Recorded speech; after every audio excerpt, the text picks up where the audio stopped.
वाह महफिल मस्ती पई आहे न महफिल में नची पे थो है न हां महफिल तो पई आहे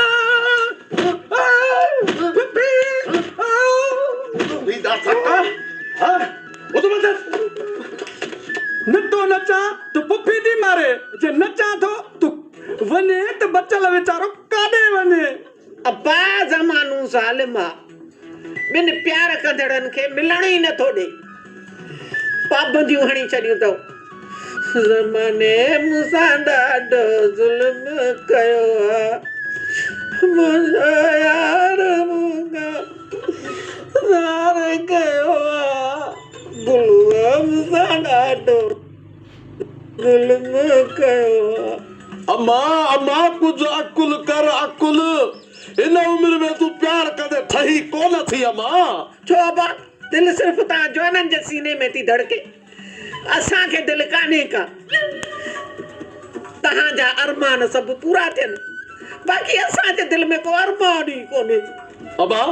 ॿियूं बि ॻोठ जूं पोरियूं हिकु तूं त नाही अब्बा ये इश्क जा उधम हर दिल में आहिनि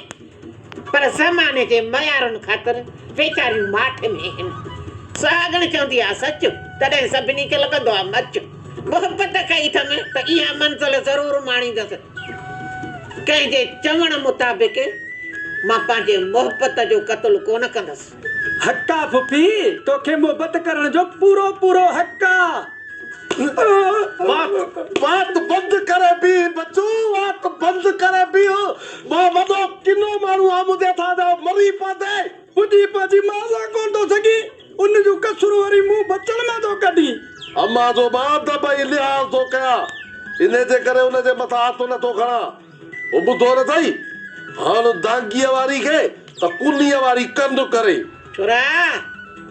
मां तोखे चङी तरह सुञाणां थी पई मुंहिंजे मोहबत जे विच में कंडो ई तूं आहे तोखे हटाइणो पवंदो पुट खे हटाई थी तई वरी आणी कंहिंखे थी ज़ालिमन दीदार ते पहरो हणी छॾियो आहे मिलण बि ॾींदा अलाए न हाणे कजे त कीअं कजे महबूब जो दीदार कजे ईअं कीअं कजे का सलाह सोचां कंहिंखां पुछां कंहिंसां सलाह कयां